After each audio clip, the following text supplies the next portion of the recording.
Hey there, HubSpot is one of the CRM software of choice for a lot of people. But the good thing about HubSpot is that they keep coming up with new updates time to time so that the user interest is maintained as well as the functionality of the overall software is also maintained. Right now, they are going to introduce a new navigation, and today we will delve deep into the navigation in order to see what all has changed, whether it would impact users, and in what ways would it impact users. The new navigation will roll out soon, so stay tuned till the end of the video.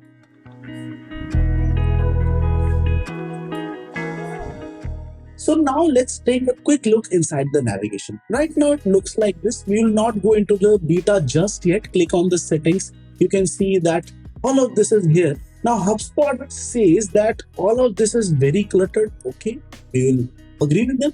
They say that there are a lot of links inside the navigation right now. Okay, agree. And they say that it becomes a little bit difficult to reach things, and there is a lot of disjointed usage because these things don't actually match the workflow of the modern HubSpot user. So what they are doing is they are rolling out a new refresh navigation. Let's click on this beta, and then we will just go inside this new navigation. So now we have a new navigation live on our portal. So they also give us the option to switch back to the old one, but this would be rolling out to almost all the portals by May 2024. So right now in February, a lot of people will be getting it. They will be getting the prompt to enter the beta navigation, and by May 2024 these changes will solidify for almost everyone. So the major thing that you would see is now content has been segregated on the basis of workspace, CRM, marketing, web content, automations, reporting and data, and library. So maybe a little bit more simplification compared to before. And if you look here, there's also an option to collapse the entire thing. So it gives you a little bit more space in order to focus on the things that you want to focus on.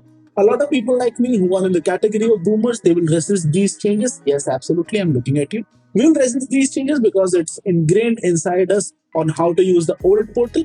But these changes might come in handy for a lot of new people if we go back to this.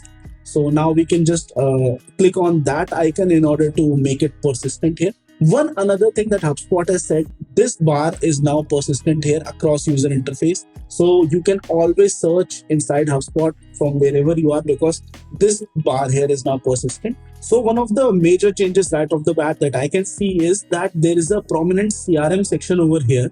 And a lot of things which were maybe inside sales section or different sections, they are inside CRM section right now. So you can see that codes, payment links, payments, invoices, subscriptions, these were part of sales before, but now it's inside CRM.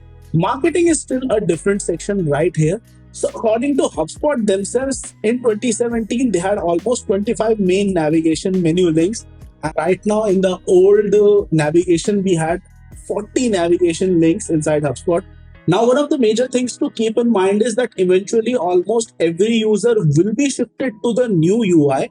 And if you click on the right hand side where your account name is, there is an option to switch back to the original navigation. So if you click on that, you will be switched to the original navigation, and they are also asking for feedback. So that was all of the new navigation on HubSpot. So guys, did you like the new navigation by HubSpot? And what are your thoughts about it? Do you want us to convey something to them? Or do you want our help in order to build your own custom awesome HubSpot projects? Do let us know in the comments below. And you can also reach out to us for a free one-on-one consultation call via the QR code on the screen in front of you. And I'll see you guys soon in the next video.